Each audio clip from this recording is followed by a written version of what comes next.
Hello student, जैसा कि आप देख पा रहे हैं हमारा सब्जेक्ट है इलेक्ट्रिकल मशीन, जिसके अंतर्गत आज हमारा तीसरा टॉपिक है elementary concept of an electrical machine, विद्युत मशीनों की अवधारणा। देखिए फ्रेंड्स, विद्युत मशीनें, जब मैं मशीन बोलता हूँ तो उसमें जनरेटर और मोटर दोनों काउंट होता है। जनरेटर का काम है मैकेनिकल एनर्जी को इलेक्ट्रिकल एनर्जी में कन्वर्ट करना, और मोटर का काम है इलेक्ट्रिकल एनर्जी को मैकेनिकल एनर्जी में कन्वर्ट करना। अब हम इसमें देखेंगे इसका जो एलिमेंट्री कॉन्सेप्ट है, इसका मतलब ये है कि इलेक्ट्रिकल मशीन में आपकी जितनी भी मशीनें आती हैं उनके बारे में थोड़ा थोड़ा एक डिस्क्रिप्शन हम लोग ले लेते हैं। जैसा कि आप जानते हैं हमारी सप्लाई दो प्रकार की है, एक अल्टरनेटिंग करंट की और एक डीसी करंट यानी कि डायरेक्ट करंट की। डीसी करंट में आप लोग जानते हैं जो हमारा वोल्टेज का मान है वह समय के सापेक्ष स्थिर होता है, उसमें कोई परिवर्तन नहीं आता। और जो हमारी अल्टरनेटिंग करंट होती है वह समय के सापेक्ष लगातार परिवर्तित होती रहती है, और जब इसमें धारा में परिवर्तन होता है तो इसमें फ्लक्स के भी मान में परिवर्तन होता रहता है। ये दो प्रकार की सप्लाई हमारे पास है। इसी के आधार पर हमने दो प्रकार की मशीनों का निर्माण किया। पहला है डीसी मशीन और दूसरा है एसी मशीन। डीसी मशीन के अंतर्गत दो चीज़ें आपकी आती हैं, एक डीसी जनरेटर, डीसी जनित्र और डीसी मोटर। देखिए, डीसी जनरेटर का काम ये है, जो भी हमारी सप्लाई हमें जनरेट करनी है उसे इस प्रकार करनी है कि वह समय के सापेक्ष स्थिर रहे। विद्युत को जनरेट करने के लिए विद्युत वाहक बल की आवश्यकता पड़ती है, और विद्युत वाहक बल जब हम उसको जनरेट करते हैं तो उसमें हम फ्लक्स को, चालक को और उसकी सापेक्ष गति को एक साथ लेते हैं, जिसके कारण जो हमारा चालक है वह फ्लक्स को काटता है और चालक में एक विद्युत वाहक बल उत्पन्न होता है। और यदि बाह्य परिपथ क्लोज्ड हो, बंद हो, तो उस परिपथ में धारा प्रवाहित होने लगती है। देखिए फ्रेंड, जब कभी भी कोई भी आपकी इलेक्ट्रिसिटी जनरेट होती है तो वो एसी के रूप में ही होती है, यानी कि वो अल्टरनेटिंग करंट ही होती है, और उसको अल्टरनेटिंग करंट से डायरेक्ट करंट में कन्वर्ट करने के लिए हम लोग कम्यूटेटर का यूज़ करते हैं। उसको भी आगे हम लोग डिस्क्रिप्शन में देखेंगे आगे। अब हम आते हैं डीसी मोटर पर। डीसी मोटर का कार्य क्या है? डीसी सप्लाई लेना और उसे मैकेनिकल एनर्जी में कन्वर्ट करना।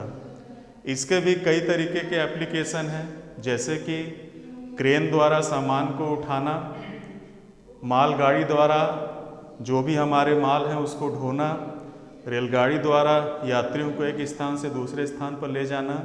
तो ये सारे रेल के जो इंजन हैं उसमें मुख्यतः हम DC motor, DC series motor का यूज़ करते हैं, और कई तरह के एप्लीकेशन जैसे कि पंप हैं उसमें भी हम डीसी मोटर का यूज़ करते हैं।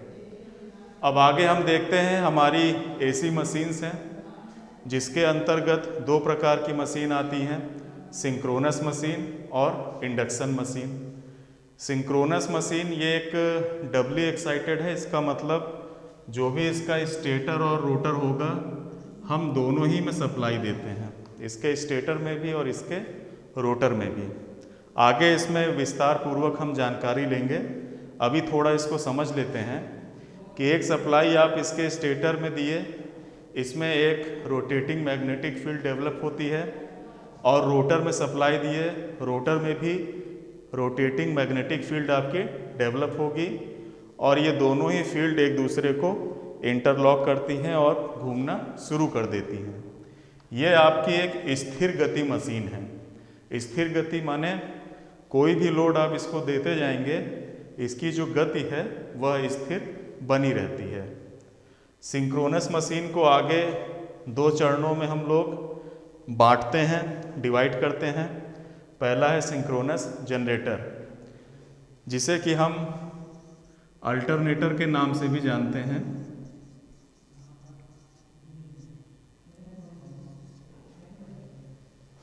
देखिए, डीसी जनरेटर और सिंक्रोनस जनरेटर और अल्टरनेटर में एक अंतर होता है। डीसी जनरेटर में हमारा जो चुंबकीय क्षेत्र है वह स्थिर होता है तथा चालक गति करता है। सिंक्रोनस जनरेटर और अल्टरनेटर में इसका उल्टा होता है। यहाँ पर चालक स्थिर होता है तथा चुंबकीय क्षेत्र गति करता है। दोनों ही अवस्था में चालक फ्लक्स को काटते हैं और चालक में विद्युत वाहक बल उत्पन्न होता है। जब हम इंडक्शन मशीन की बात करते हैं तो ये स्वप्रेरण और अन्योन प्रेरण के सिद्धांत पर कार्य करता है। यह एक सिंगल एक्साइटेड मशीन है जिसमें कि हम केवल स्टेटर में सप्लाई देते हैं, इसके रोटर में सप्लाई नहीं देते। रोटर में जो भी विद्युत वाहक बल उत्पन्न होगा, जितना भी विद्युत वाहक बल आएगा, वो आपका आएगा इंडक्शन से, यानी कि प्रेरण।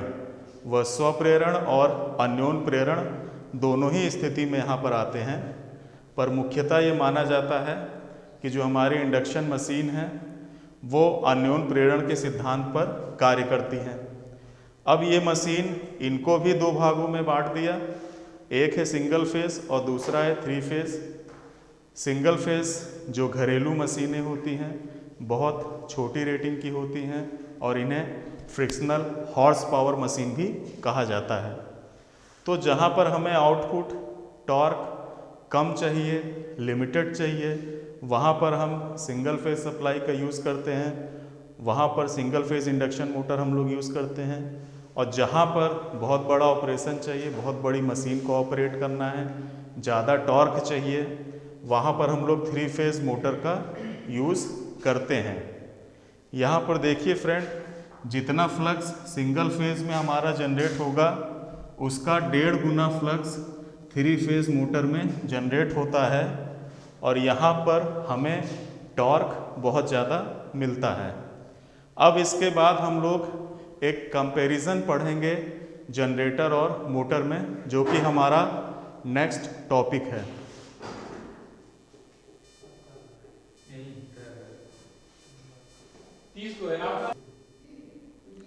ओके स्टूडेंट, हमारा नेक्स्ट टॉपिक है जनित्र तथा मोटरों की तुलना।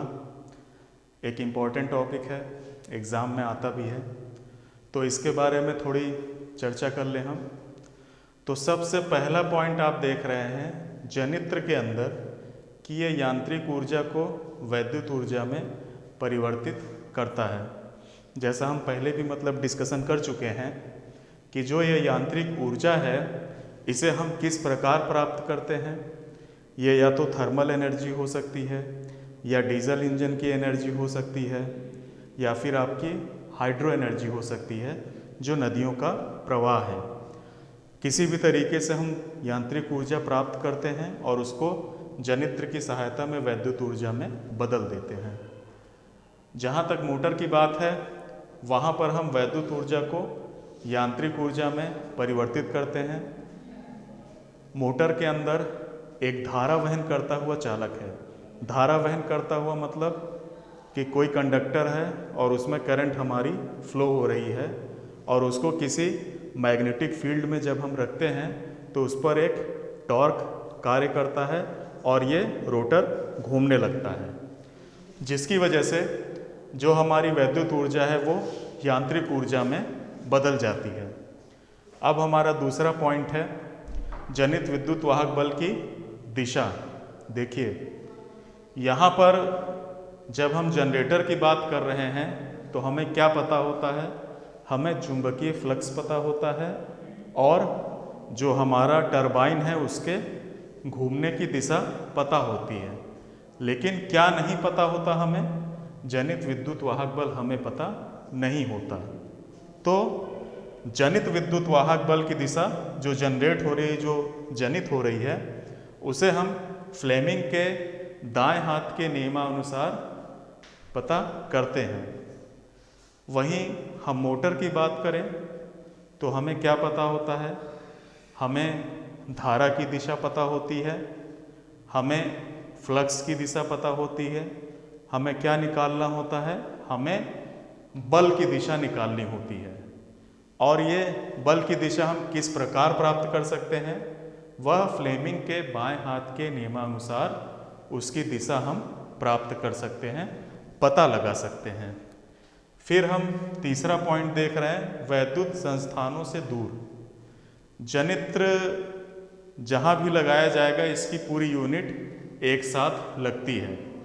मान लीजिए हमें थर्मल पावर स्टेशन से बिजली बनानी है, तो उसके लिए हमें कोयला, बॉयलर, स्टीम टरबाइन, ये सारी चीज़ें चाहिए, जिसके लिए हमें वैद्युत संस्थानों से दूर, शहरी आबादी से दूर एक इंस्टॉलेशन हमें लगाना पड़ता है। और जब बिजली जनरेट हो जाती है तब उसे हम लोग ट्रांसमिट करते हैं ट्रांसमिटिंग टावर के द्वारा। हम बात करें मोटर की, तो जो भी हमारे एप्लीकेशन हैं, चाहे पानी को पंप करना हो, चाहे कन्वेयर बेल्ट की सहायता से कोयले को चढ़ाना हो, चाहे मशीनों को ठंडा करना हो, जो भी हमारे अनुप्रयोग हैं वो वैद्युत संस्थानों के पास में ही होते हैं। और वैद्युत संस्थानों के पास में होने के कारण जो पावर को ट्रांसमिट करने का लॉस है वह भी कम आता है। यहाँ पर जब हम पावर को ट्रांसमिट करते हैं तो लॉस ज़्यादा आता है, यहाँ पर जब हम पावर को ट्रांसमिट करते हैं तो हमारा लॉस कम आता है। फिर है अधिक क्षेत्रफल की आवश्यकता।